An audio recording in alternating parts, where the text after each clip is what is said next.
What is happening, everybody? James Hancock here. It is 3 a.m. here in New York, but I just got us seeing a midnight screening of Spider-Man Far From Home, and I'm still relatively jacked on caffeine, so I figured I'd go ahead and crank out my review. Not to worry, I won't say a thing about what happened or what goes down in the post-credit scenes until I give you fair warning, but what I can say is that this flick is a ton of fun. In my opinion, a definite improvement over director John Watts' previous Spider-Man movie, Spider-Man Homecoming, but I will admit that for this movie, for the first half or so, the movie did feel a little thin and inconsequential after the insanity and the scope and the ambition of Endgame, and I started to worry that Far From Home would essentially be a fun but forgettable little piece of escapism.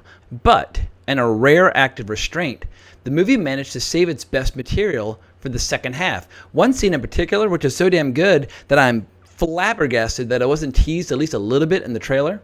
In any event, the movie comes on real strong in the second half, and my opinion just kept going up and up. This is definitely a good old-fashioned feel-good flick for all ages, and I predicted this movie should have no problem completely, totally dominating the box office for the next week as we head into the 4th of July weekend. But in terms of big picture and the aftermath of Avengers Endgame, everyone wants to speculate about what the future might bring to the world's most successful movie franchise, and I imagine that between Comic-Con in the next few weeks, as well as D23 in August, Kevin Feige will be unveiling all sorts of announcements about the upcoming release schedule, but what's obvious as of right now, after seeing Spider-Man Far From Home, is that the new Marvel landscape, without Cap and without Iron Man to hog the spotlight, Spider-Man is clearly going to start taking center stage more and more frequently, potentially as the most popular character in the MCU moving forward. I'm not saying he's my favorite character in the MCU, that honor belongs to Thor, but he could end up becoming the most popular character in the MCU moving forward. Because from a story standpoint, Sony, who does have the movie rights to the character of Spider-Man, they appear to be laying the groundwork for a long and healthy relationship with Marvel, or more specifically, producers Amy Pascal and Kevin Feige appear to be forming a strong working relationship that will only benefit fans of the character. Most people, myself included, absolutely love and adore Tom Holland and his interpretation of the character. On a regular basis, I see people on Twitter saying that he's the best Spider-Man of all time. What's cool is that Tom Holland, he's only 23 years old. He could easily play this role for many more years if he wishes to.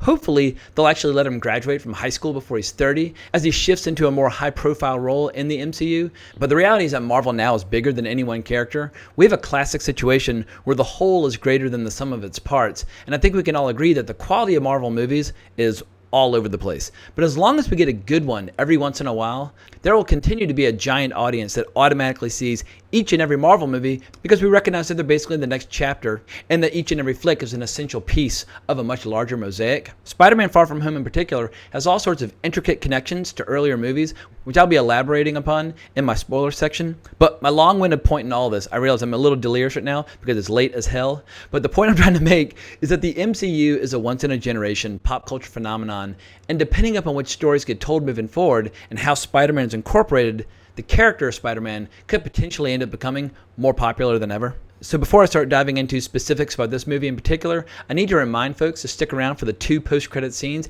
Endgame might have broken with that tradition in the short term, but it's back with a vengeance. I should also add that if you're not a diehard Marvel freak and worried that it'd be a hassle to get caught up in all the interconnected stories, not to worry. This movie is a great jumping on point and totally works as a standalone adventure, almost like an epilogue to everything that's come before as Marvel prepares for a fresh start with Phase 4. The interconnectivity to the other movies is just icing on the cake for hardcore fans.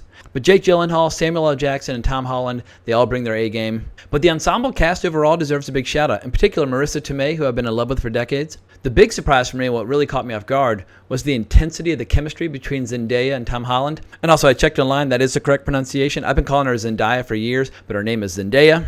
But they really shine when on screen together in ways that were barely hinted at in the previous movie. But now I'm starting to feel like I've backed myself into a bit of a corner when it comes to the story itself, so this is your final warning, nothing but spoilers ahead. So first, let's talk about the multiverse, or the lack thereof. It's all basically been an elaborate pump fake from the trailer, and I gotta take a moment to boast and brag a bit, because if you've been following my channel for a while, you'll know that I totally called that when I first saw Mysterio talking about the multiverse in the original trailer.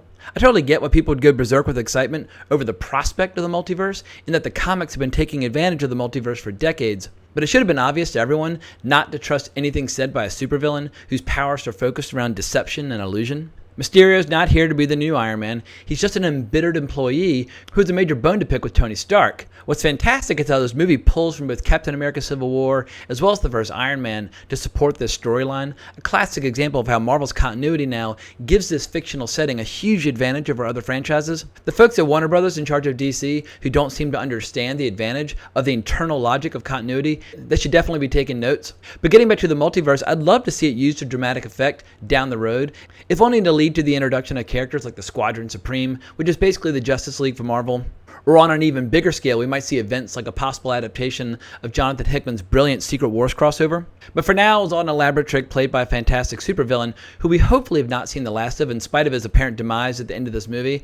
I, for one, would love to see Marvel let some of their supervillains survive from time to time in order to build toward potential team-ups. Loki and Thanos have proven just how popular great recurrent supervillains can be, and while there's been no confirmation for now about a possible Spider-Man vs. Sinister Six movie, it is such a no-brainer it's bound to happen at some point, and hopefully when it happens they'll find a way to bring Gyllenhaal back for the showdown.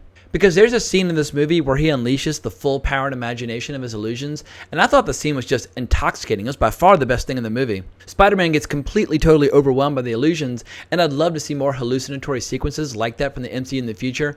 But what would be even cooler would be a movie named after the villains, with the story taking place primarily from their point of view.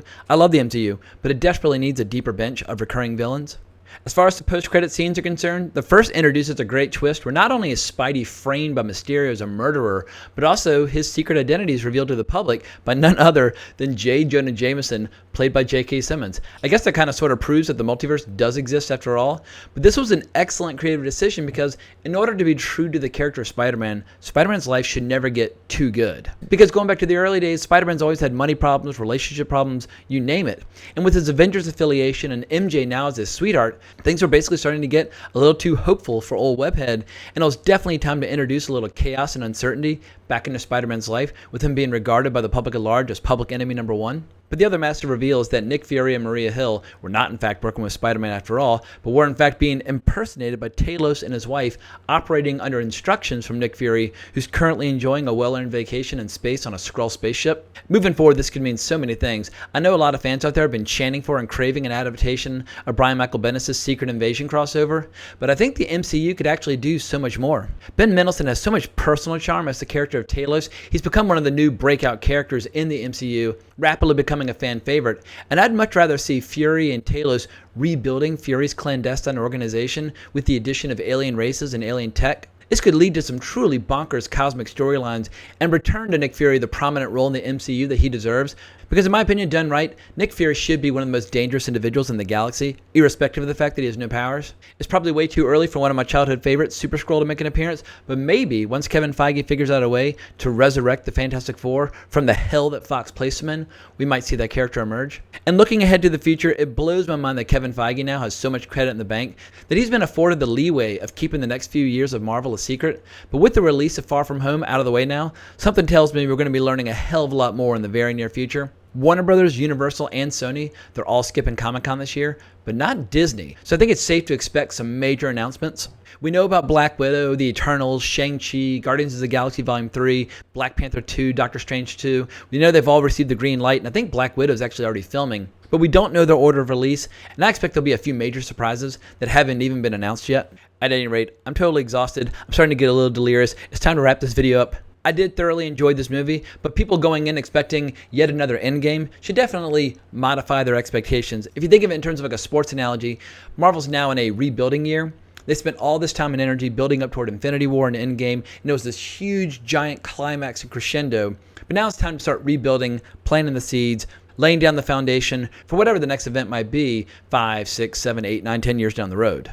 But if you want to talk more with me about comics or Marvel or whatever, you can always find me on Twitter at Colbrax or leave me a comment in the comments below. But I hope everyone has an amazing 4th of July weekend. Hope everyone enjoys the flick. But more importantly, as always, onwards and upwards.